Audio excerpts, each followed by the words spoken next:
This is the concluding panel of today's event. We have for you a very special conversation upcoming now about visual imagery. Before we get started, I want to just point out a few things. Number one, there are surveys on the table. Please take the time to fill those out, and you can put them in the box at the exit upon leaving today. And I also just want to thank Houdini Side Effects Software. And I think you all know Houdini. It's a workflow which brings production-friendly approach to the creation of feature films. And Houdini is Side Effects. And for those of you who don't know, Kim Davidson. Kim, where are you? Right here. He's here from Toronto, so say hello to Kim if you get a chance. So visual imagery. Obviously, the industry has undergone a tremendous evolution, revolution, and extraordinary change for the last 10, 15, 20 years. And so this is a panel to try to take a look at what's really happening out there. What is it? What's the what?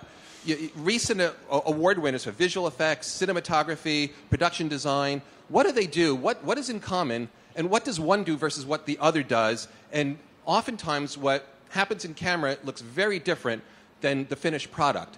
So this is the panel to take a look and sort through some of this stuff. So it's my true pleasure to introduce your moderator for the panel, Bill Taylor, ASC and VES. Bill is a visual effects supervisor and director of photography, as well as a founding VES member and a VES fellow, and he's won an Emmy, and the Academy SciTech Award, and the John Bonner Medallion.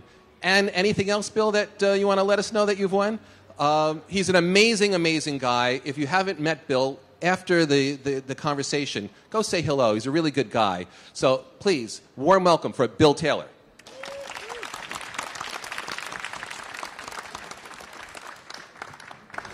And test. Can you hear me? Can you hear me? Yes. Anybody? Yeah. All right, good. And to my right, three gentlemen whose work I have admired at a greater or lesser distance, and had the great pleasure of working with Bo on one film, The Birdcage. But to my immediate right is a visual effects supervisor par excellence and Oscar winner for Hugo, which I think is maybe the most beautiful single film I've ever seen. It's a thank you and good night. Yeah. and certainly one of the best 3D movies. Certainly one of the best 3D movies ever made. Visual effects supervisor, and now to show that he is truly fearless, he has started a new visual effects company, Ben Grossman. Thank you. And to the right of Ben Grossman is Bo Welch, a production designer par excellence, who, as I say, I had the pleasure to work with on The Birdcage.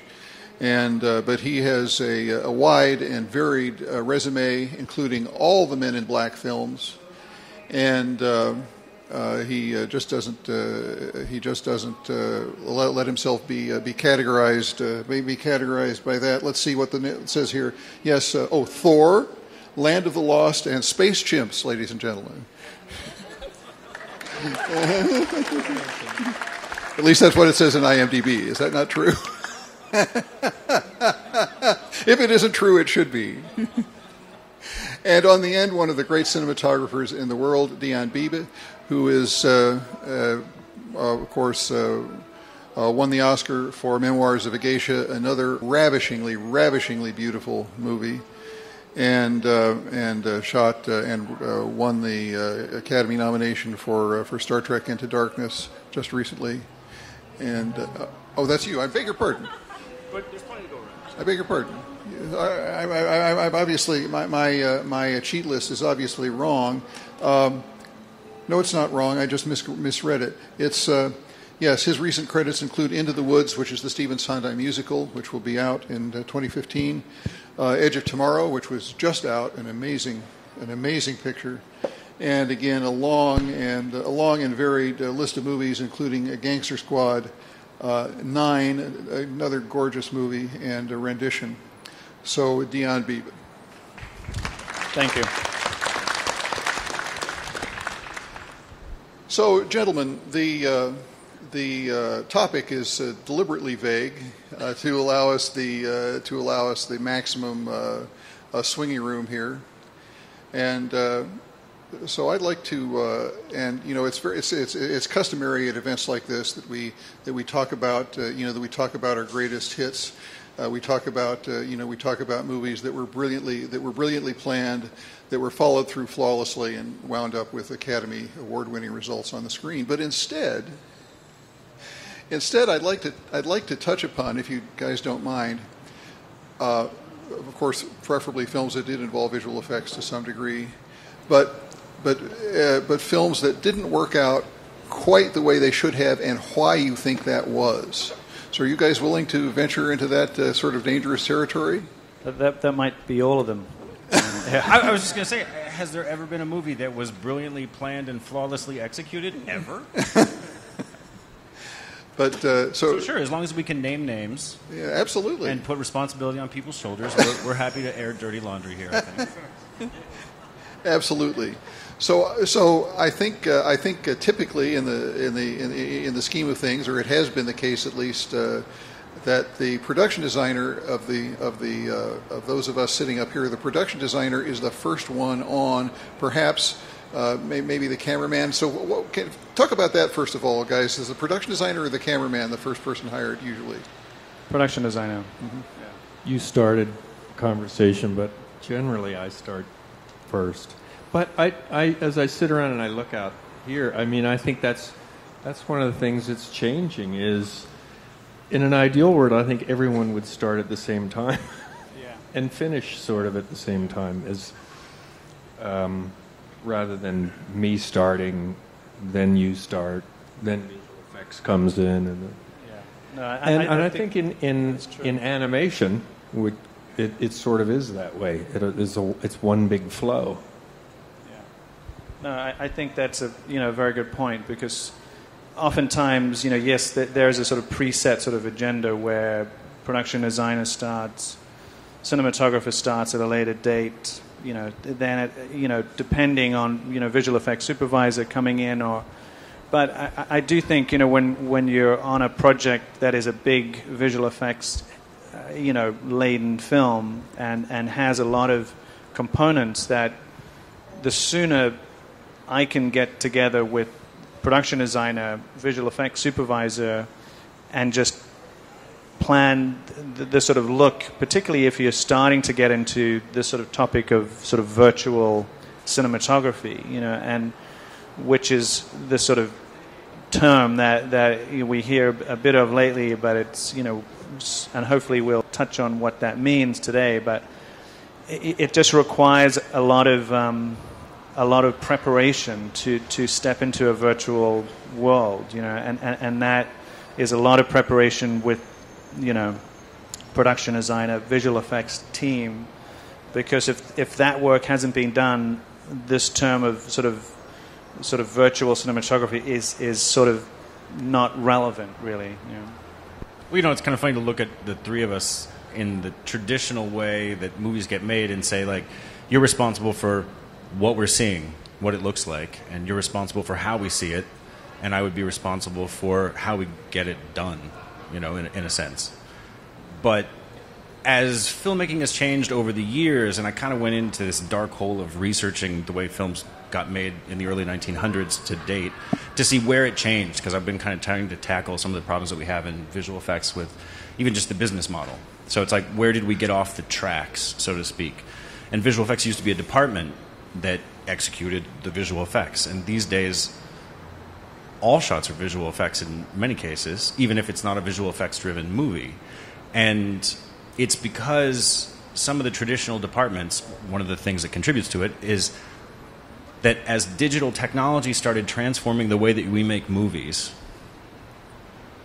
that got relegated to the visual effects department because it was technology-related. And the visual effects department traditionally lived in post-production, and so the technology kind of kept getting shoved into post-production. And that kind of shortchanged production design, cinematography, and all these things, so that now we've evolved very advanced ways of doing your jobs after you're done that come too late. And so in a sense, a lot of visual effects guys and girls and I know from looking at the audience, sometimes we come into a movie and we're like archaeologists digging through old hard drives trying to figure out what Bo designed or what Dion shot and why. And in the few cases where you can convince the established system of making films in the traditional mindset that visual effects is no longer visual effects, it's just production by other means or a digital extension of Bo's department, Dion's department. We have all the same people. Like, if I could just, and I'm working on this chart, it'll be out sometime in 2018, but it shows how all of the roles in the visual effects community are direct correlations to all of the roles that exist in physical production or in production or in pre-production. We just have maybe slightly different names. They do the same thing. Like, we have entire camera departments who specialize in cameras, and they never get a chance to talk to your department or any of your, the first aid Cs, clapper loaders, anybody. And same thing with production. Although I will say that it's changing from within your departments, and it's changing from within our department as we grow forward in the process to meet you, and as you go later in the process to meet us. Now we start to run into a line where people in the art department are using 3D software, right? And we're getting dangerously close to having like asset management and project management, all these other things that glue it together. But I now go into an art department early in a movie and I see people using ZBrush to create characters and, people building full photogrammetric 3D environments. And I go, well, none of that stuff's going to make it to post-production unless we get the post-production guys into pre-production. And in pre-production, typically you just have a visual effects supervisor who acts like a waiter. I go, what would you like today for this shot? Well, we'll try and figure out how much that costs, and then we'll report to the producers, and then it'll get cut, and we'll figure it out later. But because there's really a producer and a supervisor, and there's not enough of a visual development team in place to extend the work that you're doing in a continuous flow to the end of the movie. But it's evolving to not be that way, so that now I've been in meetings with studio executives where they say, we need a visual effects supervisor on this first.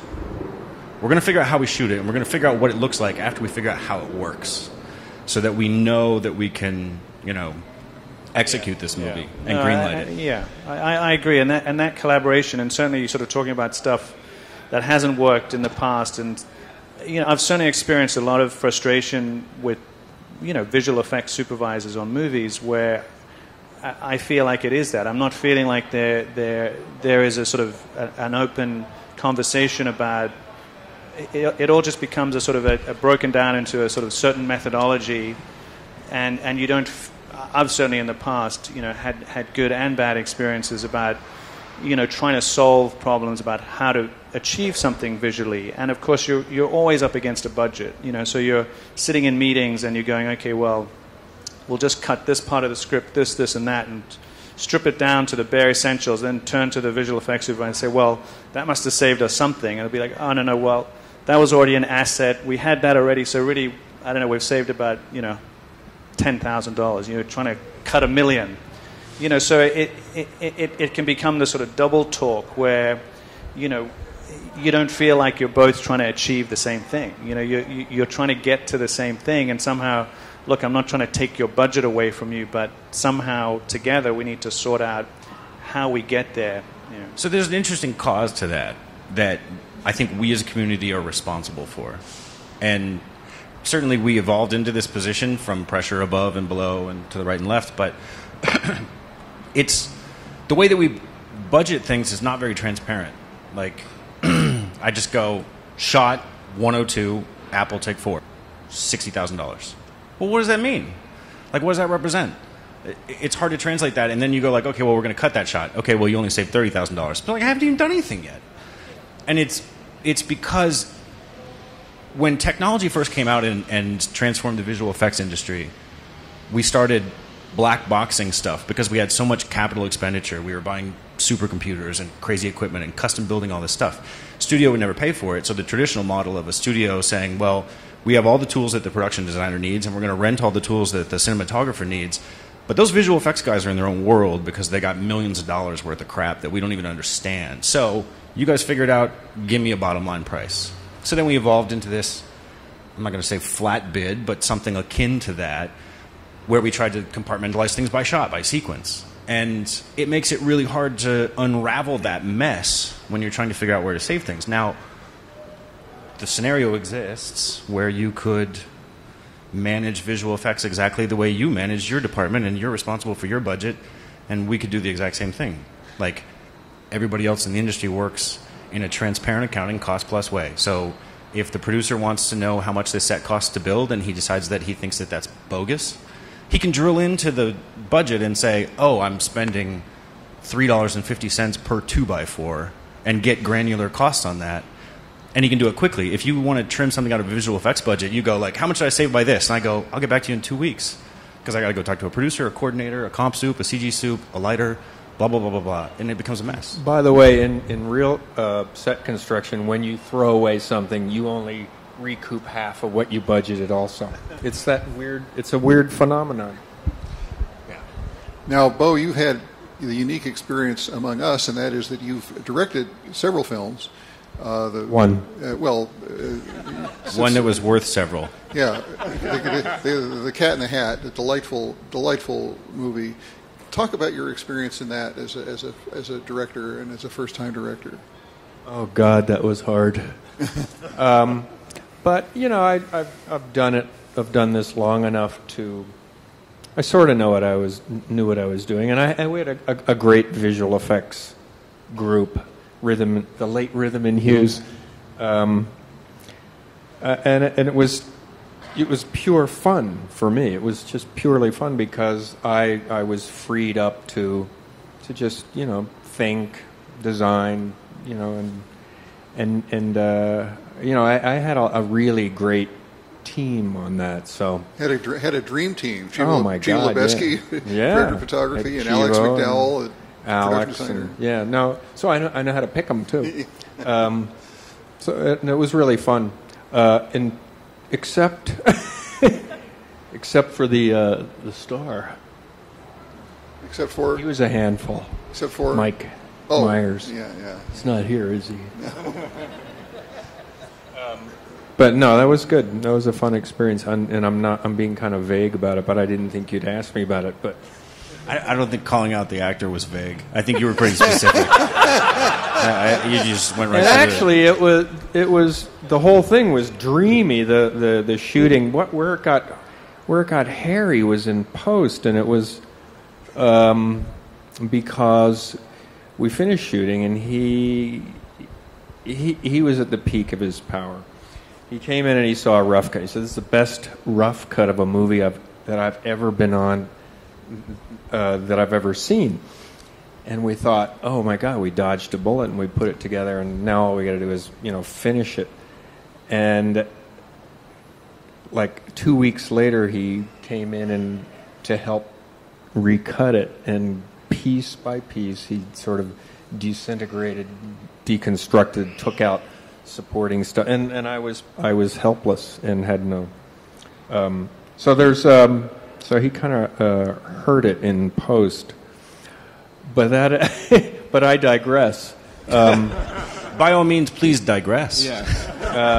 The marriage of production design, visual effects, and cinematography was heavenly on that movie. Couldn't have been better.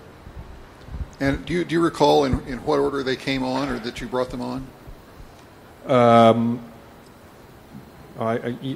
I did the traditional way. I tracked down and hired Alex, and then this was over 10 years ago. We started doing early prevising, which was sort of new-ish then, and slow and tedious, by the way. But the visual effects and the makeup effects all came in shortly thereafter. Yeah. Maybe a month behind design. And now when you're designing sets, can you talk a little bit about your process? Do you design sets in 3D? Do you build walkthroughs for the director? All movies are different, but and by the way, every movie I have started as a designer in my career, the director says, I want to do as much as I can in camera. And it's always, They all say that, and then it never is that way. They mean this camera. So, to their credit, when I did Thor, the first Thor for Marvel, when I started that, visual effects was already there. They started, I think, before I did, and so you get that interaction between physical design and visual effects, and ideally there's a happy marriage in there, and there was, and so on a day-to-day basis you can figure out where one begins and where the other takes over, so that you don't kid yourself. You don't think, well, this will all be on stage. And what it does is it frees you up to design the visual imagery without really worrying about it immediately. I think that's the key: is figure out the imagery, the ideas, the design, and then between how physical to do production and how to do it, right? So, you bring up a good point. That's a problem in our industry, and I think it's probably one of the biggest problems that the visual effects community has, and that is that the visual effects department is really two completely and distinctly different things that are treated and operated as though they are one. And one is sort of like this visual development concept that you were talking about, where you figure out, what are we doing? Not how are we doing it, what are we doing? And then let production come in and tell us like why we can't have what we want and why we can't because it's too expensive or whatever. But first, let's just figure out in a perfect scenario, what do we want? What should a movie look like? And that's a visual development component that in today's age requires, a lot of the same kinds of people that we currently call visual effects artists. But they're not necessarily the same people that 9 months later are going to be, realizing that in a shot, because it's kind of a totally different mindset and an approach and a style and a technique. It's not as simple as just saying, oh, those are previs artists, but it's also just the mindset of how they work. Like, in visual effects, we penalize the director and the DP and the producer and the production designer for changes. Not because we don't want changes, but because we aren't in a structure where we can change easily. And so it's kind of like, you guys got to guess as best as you can on what you want and tell us what it is without any kind of confirmation that we even understand what you're talking about. And then 9 months later, when you're on a totally different movie, pray to God that we figured that out and got it done. Yeah, and just to that, I think, and this is where that sort of staggered sort of approach to introducing each of the departments is a problem, because, with the sort of production design starting, cinematographer later, visual effects often after that, it creates these gaps, where, the previs that's being put together is sometimes very elaborate, and sometimes it's storytelling, it's shot construction, it's composition, it's all the things that we do as cinematographers, and oftentimes I get presented a previs, and it's like, oh well, we're working on this for months, and it's like, well, okay, so you're coming in sort of behind the eight ball a little bit, and not really getting to sort of fully do your job, and yet if you're sitting around, and it's like you say, by bringing everyone together earlier means that conversation, this sort of previs that you end up putting resources into and ultimately spending money and a lot of man hours for that to really sort of stick, involve everyone, and it will, Well, that brings up, sorry, not to take over, but that brings up kind of the point of some of the technologies that I think we're trying to get traction with today to bring what was visual effects in post-production into what is digital production in pre-production now. It's like same general people, same general technology, change the business model, break the company in half, and take those people and say, you're not penalized for making changes, your job is to make changes. And you can direct the virtual camera systems that go into the previs, and you art direct the assets that get created into that, rather than we hired a company who's going to do that for us. And then you come in and go, well, now I got this path I'm supposed to be on that I got to try to change, and you're like, well, this camera doesn't tell the story I want to tell. I'm not Kinko's. I'm not here to just print out your previs for you. And so But part of that is the result of technology needing to be capable to do that. And I think we were fortunate on Hugo to try and change the way that all worked, because most of us on that movie, Rob Legato was there, Alex Henning was there, and we had a different approach to it where we said, for a lot of things in visual effects, our job is to be Kinkos and print out your vision into the movie. Dante Ferretti, Bob Richardson, what are you doing so we can figure that out so we can put it into the movie later where you can't put it now? And to do that, we actually had a huge visual effects crew on set. And they weren't just running around drinking mochas and scribbling down notes. We had a team of asset builders next to the construction department between the art department and construction. So that anytime art said, here's a blueprint, the 3D asset team would start building it in the same time that construction would start mapping it out. Those guys would go back and forth about who should actually build what. We could apply cost to things and say, look, we're saving millions of pounds or trillions of dollars or whatever the currency rate is. And then you have the content and the assets the way that Dante Ferretti designed them, going to the artist in post-production later on who's going to do them. We had virtual camera systems set up. Every single shot in the show, which was amazing because it was a 3D movie. The thing is the size of a refrigerator.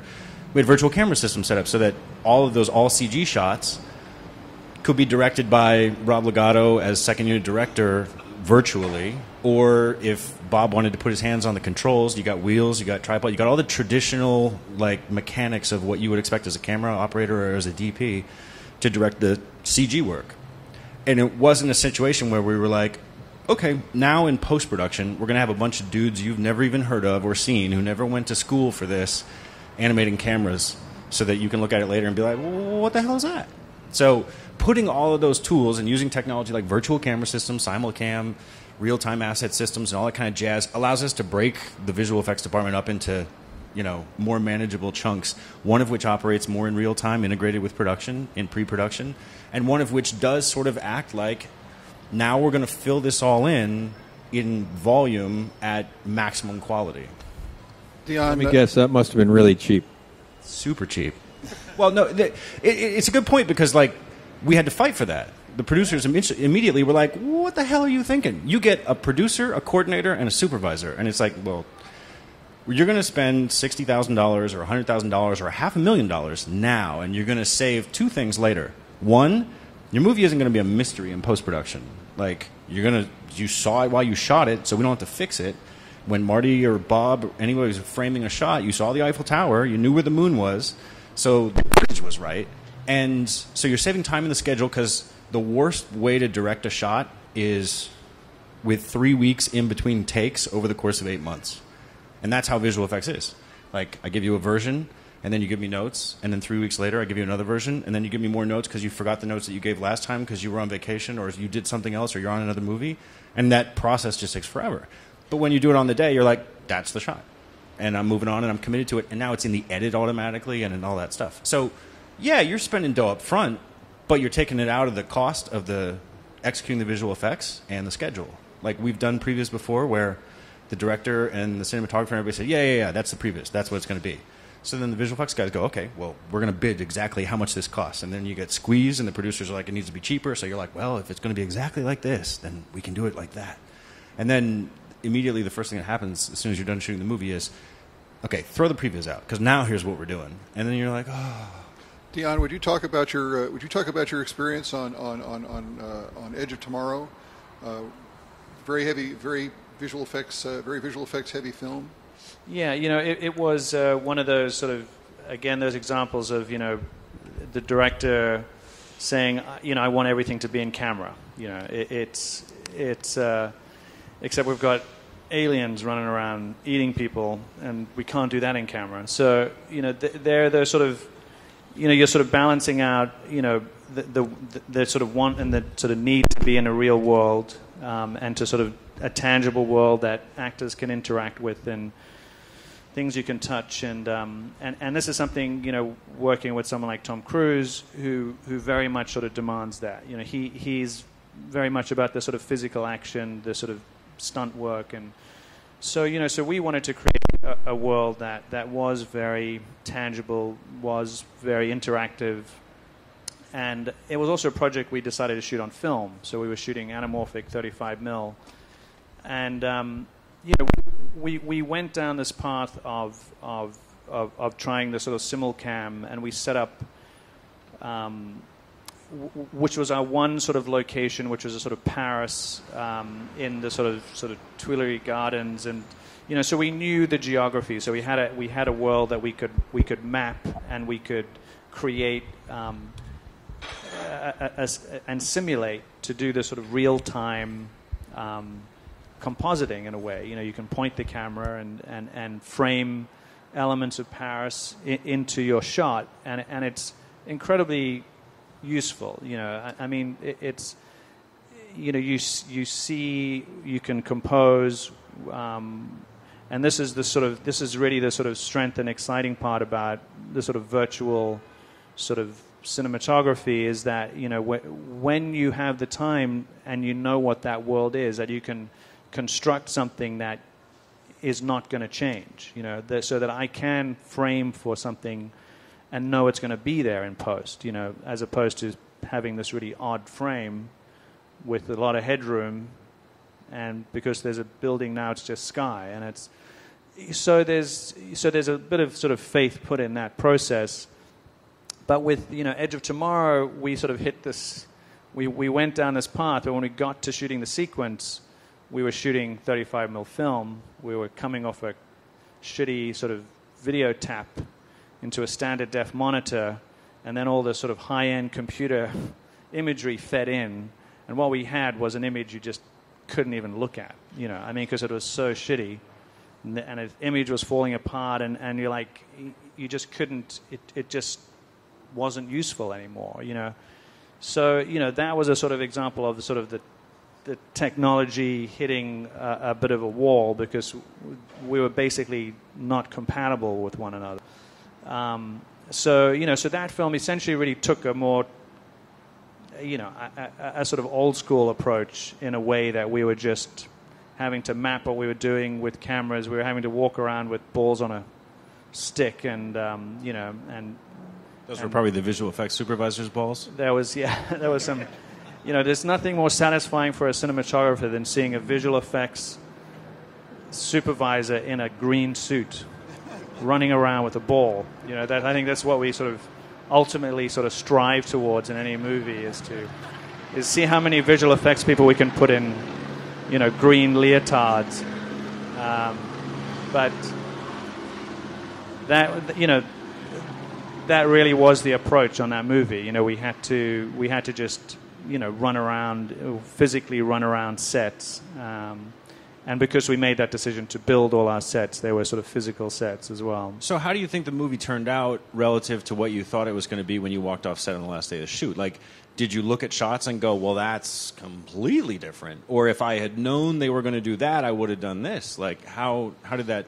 Well, not too many surprises. I think what became the sort of process for us then was, because we weren't able to do elaborate previs. We did artwork, and this is another sort of when you can generate a single image that it represents the movie you're trying to make, that can almost be sometimes more valuable than a sort of half-rendered elaborate previs, where everyone is walking around sort of looking a little weird, and the buildings are a little weird, and it's like it just looks like a bad animation, and you're saying, well, that's not my movie, as opposed to an elaborate, fully rendered still image of the world.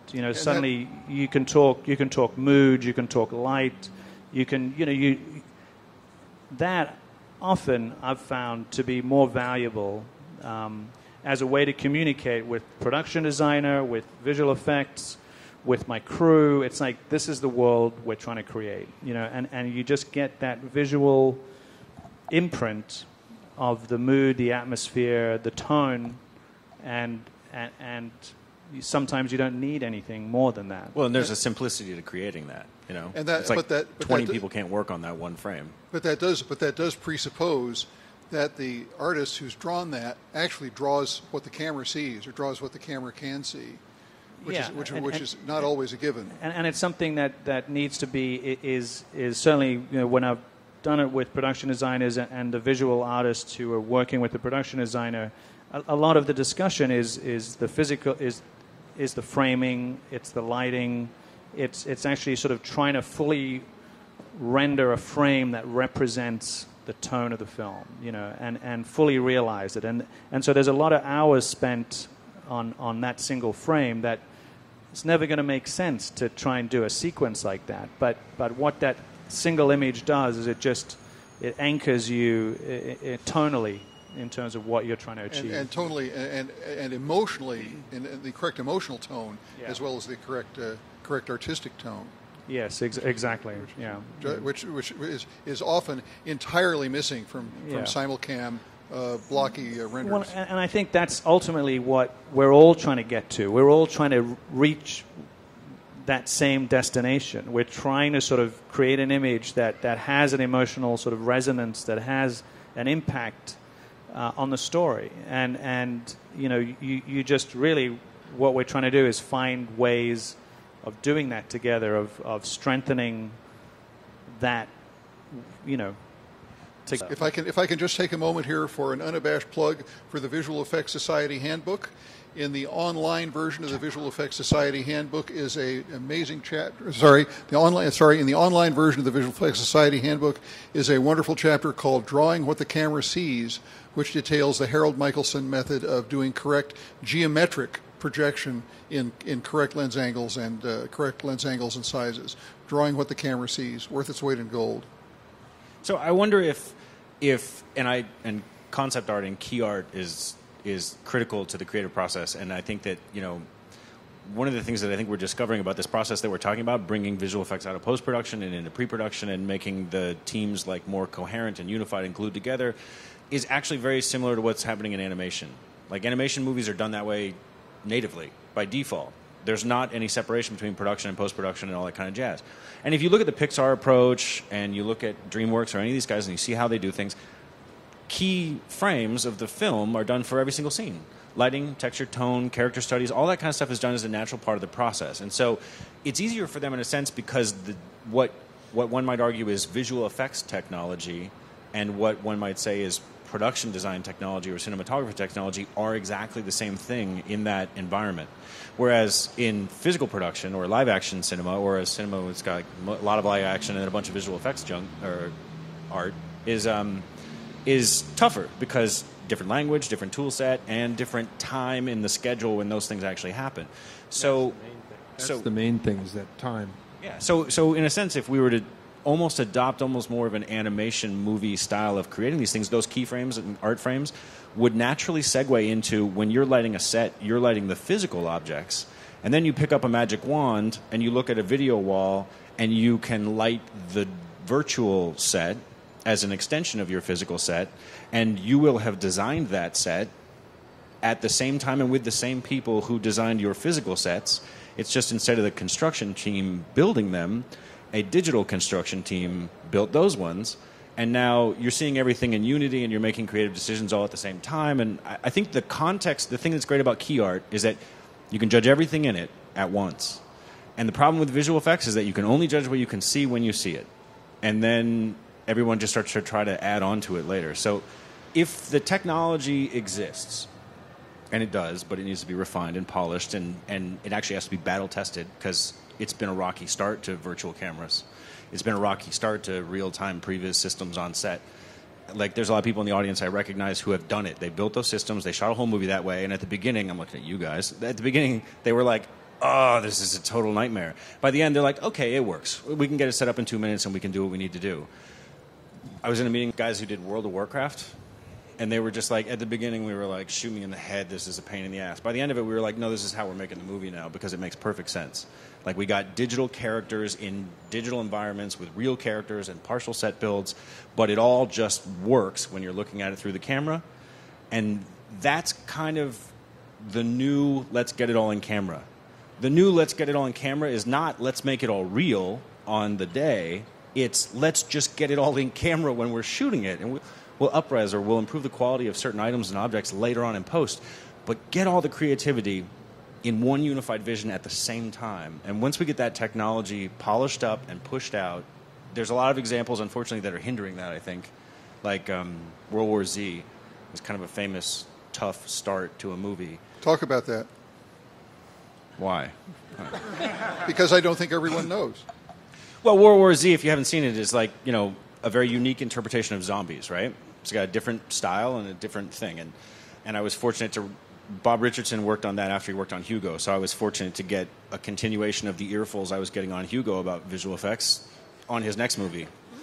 And so the way that I've been able to reconstruct it over the years of just hearing about people talk about it and what happened, and I've worked with the virtual camera systems teams that went on there, and there were several of them, and everybody was trying to sort of fix things from the beginning. I'm going to put any story or character problems aside because I don't know about them, but it was really hard for that movie to be shot because the zombies were a character, and they didn't move like anything that anybody had visually gotten in their heads while they were shooting the movie.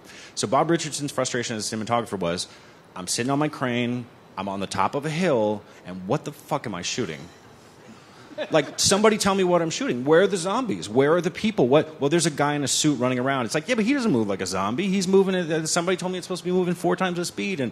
And so then the director's like, well, yeah, but we got, and then the actors are like, but I don't, and everyone, it's just chaos. And from what I've been able to reconstruct on that, you know, virtual camera technology is tough on set, you know, in the rain, on a bright sunny day when the DP just wants to put fog all over everything. It's difficult, but understandable. The problem from what I can kind of tell is that if you just go one day like, we need a virtual camera system, well, then you're in deep shit. Because you don't just need a virtual camera system, you need the assets that go into that camera system. This is all just technical stuff. What you need before you need those things is what do the zombies look like and how do they move? And that's what we all would have figured out. I'm not saying like we're great and they were bad, but I'm saying any visual effects supervisor, production designer, cinematographer team would now know we got to figure that out before we set foot on a marshy swampland and start trying to shoot zombies running around at things. Because then when you look through the camera, you see the zombies and you're framing for them and you have designed what the zombies look like and actors have influenced how the zombies move and all that kind of stuff. I mean, I'm not taking any responsibility for any, like somebody here who worked on World War Z, I'm totally out of my mind. But in all the conversations, that's kind of what I figured out was one of the problems. And then it just sort of leads into this, how do you shoot a movie when the lead character doesn't, nobody knows what he looks like yet and won't until much later. So virtual camera systems, simulcam, previs in real time on set, all these things have like little hiccups right now. Not all of them are technology related. Some of them are just workflow and experience related. Like I talked to Glenn Derry because we just shot a big simulcam job that actually worked out alarmingly, suspiciously well for Martin Scorsese. And it's a short film, 15 minutes. And to add a little bit more pressure to it, I'm going to name drop. It was Leonardo DiCaprio. It was Robert De Niro. Martin Scorsese was starring in it, and it had Brad Pitt. So there was no pressure at all. And then as we started to shoot this thing, they're like, oh, by the way, there's no real locations. Like in pre-production, slowly, one at a time, all the locations got cut. And so then we're shooting a short film, 15 minutes long, in a stage that is not bigger than the area you're all sitting in. And they were just like, green everything. Now, Mark Friedberg, production designer, built every set he possibly could, everything.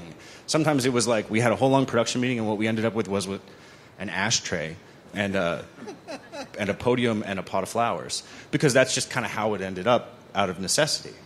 So we mirrored the floors, greened all the walls, virtual camera system, and then Mark Friedberg made sure that the art department was so in tune with the visual effects guys that were all happening at the same time that digital sets and physical sets got married together.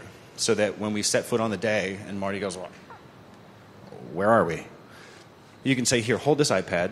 It's a window into the world that you're now standing in. Look in any direction and you can see what's there. So once everybody gets oriented to that, they go, oh, front entrance, back door, kitchen, buffet table, let's go.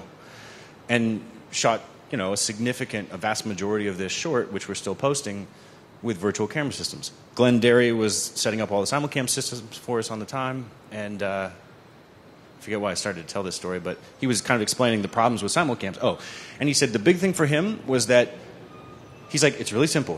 When you show up on the day, you can see everything as though you had built it physically, and it can look unbelievably real. The reason that it never does is because I cannot convince a producer to spend money from the post-production budget in pre-production, because it is an asset build that is part of the art department, and the art department generally is like, I'm not really sure what those guys are up to over there. As that evolves and we get more in tune with it, I think that then you would show up on the day and you would see what you're supposed to be shooting, and that would all be working. He said the biggest problem is I can't get the 6 guys required to be a part of the art department to build the assets to make the technology work. And that's the sort of changing sort of mindset, I think, to approaching that type of work, where you are sort of, this virtual world doesn't really work unless you've got the proper assets up front. Otherwise you're just composing to some sort of half-built or badly rendered image, and you're saying, well, God, I hope it doesn't look like that. No, Marty on Hugo called me out of the tent very angrily, which is like a career-ending opportunity right there. And he's just sitting there, and he's looking at the monitor, and it was like we had to hack something together really quick with the asset team because something changed on the day, and we weren't ready to go. So we were looking out a window, rooftops of Paris. And the rooftops of Paris were like a series of trapezoids that just went off into the distance with like chimneys on them. And Marty is just leaning back, and he kind of looks over at me, and he goes, "You call those roofs?"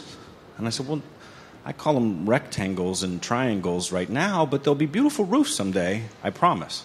But it's like, he got really frustrated because he's like, well, how am I supposed to shoot a shot of Paris roofs? I don't see it. It's like, well, we didn't have enough prep time on this one, unfortunately. So Bo, if you were going to make another movie today, what would you do differently as a director? What would you do differently than you did on Cat in the Hat? Whew. Name names. No more naming. I just realized that was a mistake. What we've all been hinting at is it depends on the movie. I mean, there are movies that are of course all in camera and that's it. You shoot it, you build it, you find it, you shoot it. If it were a movie that had significant visual effects, then I think we're all alluding to the same thing as your workflow would be simultaneous in an ideal world, so that the eyes, meaning the visual effects, the cinematography, the design, all the eyes are working at the same time. Now you work with directors that have vastly different degrees of visual expertise and involvement in the look of the film. Can you touch on that a bit? How you deal with them differently? Barry Sonnenfeld versus Mike Nichols, let's say. Well, yeah, all these guys have different strengths and weaknesses, and I think if they're not as adept in the visual part, then you step it up, and that works fine.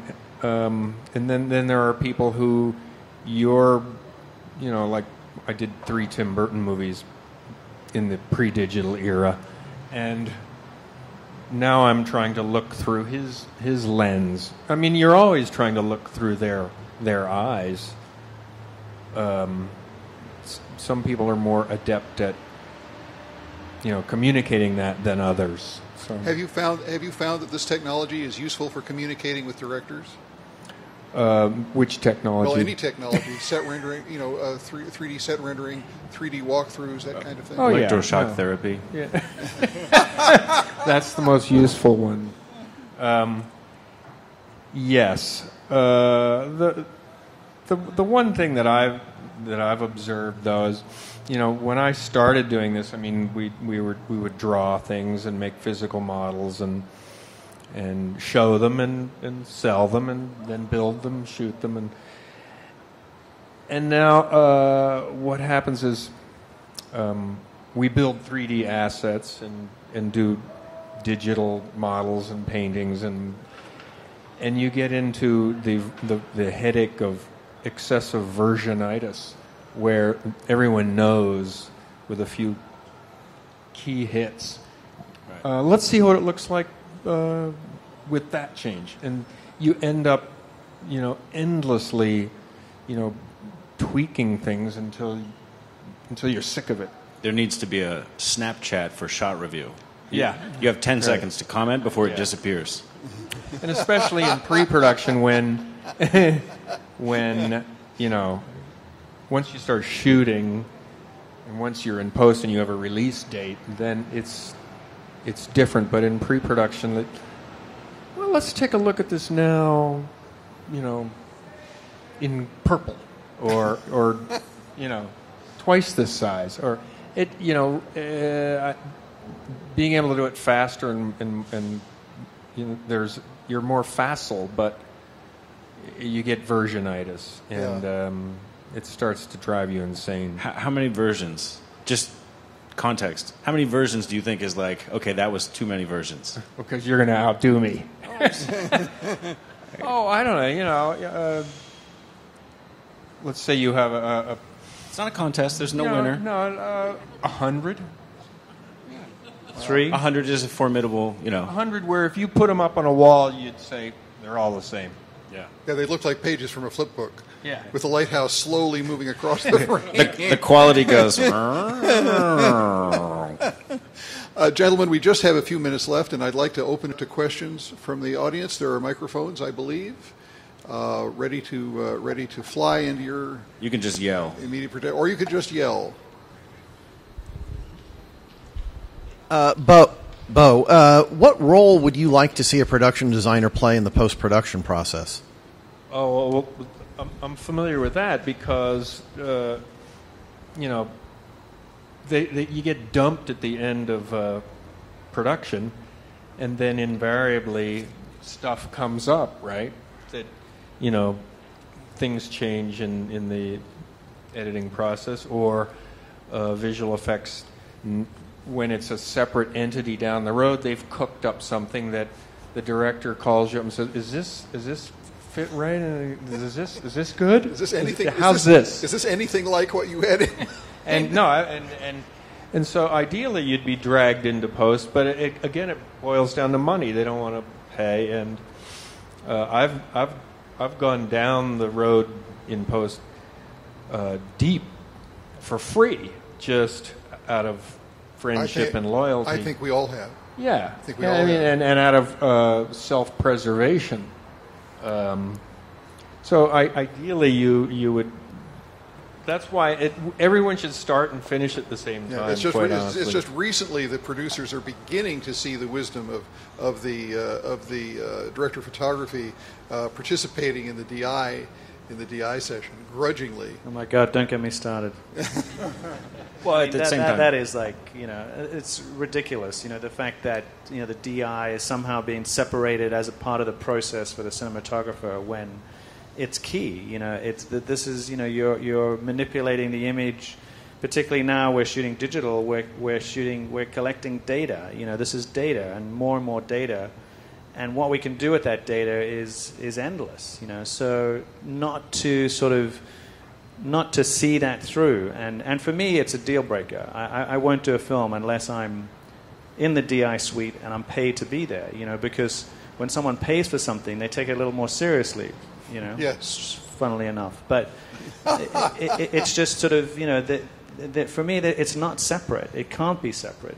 That coloring, the coloring an image at the end of a movie is the movie. This is what everyone's going to see, and I it's something I can't understand that cinematographers are often not involved in DIs and often not invited to DIs. And it's for Great me power, it great doesn't make sense responsibility. at all. Yeah. Questions, please. Van. Same question on the DP side in terms of visual effects. Which was directed to. What would your involvement be in post-production? What would you like your involvement to be in post-production? Well, I get that no one wants to sort of employ the sort of cinematographer for 2 years, but I do think it's important, I think, to look at the type of movie you're doing firstly, and if it is something that is going to involve a sort of visual design, a visual elements that are going to continually be relevant through pre-production and then post, then set it up like a consulting position, where the cinematographer can be consulted 6 months, 8 months, a year before production. And then, you continue that consulting in post-production. That I think it really is about thinking, and it's producers as well that have got to think of it in terms of the ultimate sort of goal, and how do I best utilize the sort of people I have around me. And because when I come onto a movie, or I step in post-production, and to come in with a director and look at some visual effects, these have been worked on for 8 months. And what am I going to say? Well, that doesn't work. Should get rid of that. And it's like, we just spent $250,000 on that shot. We can't just get rid of it. Well, that looks sort of that. It's not an ongoing conversation, so it loses its sort of value. And it just needs to be set up a little differently. That you're just in consultation, sort of throughout, when it's applicable. And a lot of these movies, it is applicable. A lot of these big sort of tentpole style, productions. And my experience is the later and later you get into post-production, you get into a sort of perilous state where the director and the editor have seen this movie so many times that they start making changes almost randomly, and changes that they'll most likely regret later. Well, and because there's changes to be made. Yeah. Like deep into post-production, the movie looks like ass.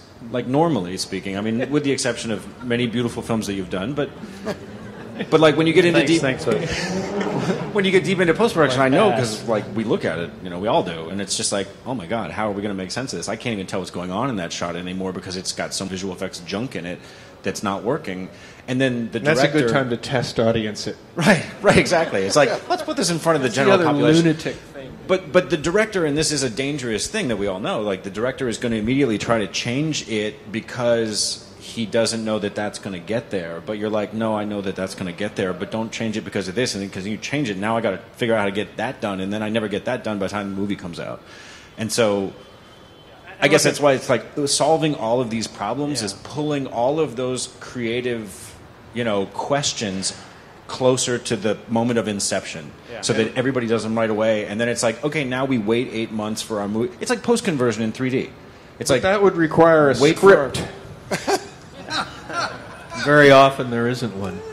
Yes, that's true. Yeah, but certainly I've come into post, and with the invitation of the director to look at stuff, and clearly the director's lost. Oh, for sure. The director is wanting an opinion, but then you start to talk and say la la la la. They don't really want to hear it because they're so far down, and their delivery date is set, and it's sort of too late. You're up against some sort of wall. But certainly, I've seen directors head into post and be sort of get lost and get misguided, and to the point where they no longer know how to look at this morning's visual effects shots. They're just all the sort of barrage, and sitting there, in a session and thinking, like, I'd possibly send all of this back. Yeah, well, and that's another compelling reason for you all to be there, more or less as flywheels to keep the director from. Well, also because a last minute sort of conversation at the end of a process has very limited value.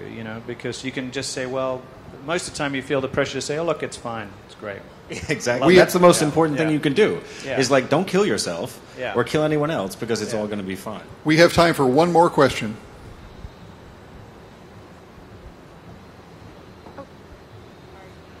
Well, you kind of talked about it a little bit earlier, but for the unification of the process, what technology do you think could improve to help that process, or maybe what technology needs to exist to help that process?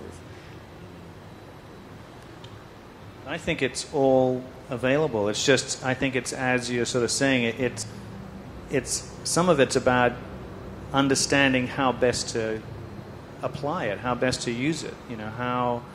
if we are going to previs, or not previs, but like simulcam something, then don't, render the sort of, some half thought out set. Give them the time to create a set that is meaningful when you're in a room moving around with this image, because when you do have that and it's been properly done, it benefits everyone. I mean, you've got actors who, that's a very tough environment, a green screen. It's tough for everybody, the green screen environment. But when you have it properly sort of rendered, and you can show an actor through this system, this is your world. Or a beautiful rendering. Yeah, or rendering, but in a set, in a green screen world, when you can spin this camera around and they can physically place themselves now in this environment, it's incredibly beneficial for them, for everyone, because you're seeing this live comp, it's live visual effects, and it's... Well, if you're offering to execute it, which it looks like you are, then I think the real simple solution we're looking for is a holodeck. So if you can just whip one of those up, so Dion can walk in and be like, okay, I want a beach, I want some trees, I want to be up here, I want to be pushing past that. Bo can say, like, okay, let's move this over here, you know what, let's make it sunsetty and change this. And it all just happens in real time, then that's probably going to solve all of our problems, I think, pretty much right there. I think we've really accomplished something here today. Ladies and gentlemen, please thank Dion Beebe, Bo Welch, Ben Grossman.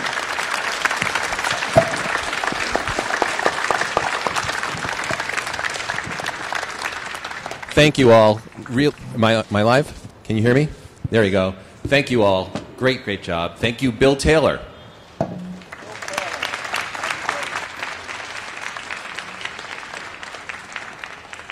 And that concludes our day for today for the 6th Annual VES Summit. Hope you all enjoyed yourselves. Please take a moment to fill out the surveys and hand them to the staff on your way out. And just thank you for coming on a Saturday. We enjoy doing these events for you and look forward to seeing you again next year. The box is out there for the surveys. So thank you all. See you next year.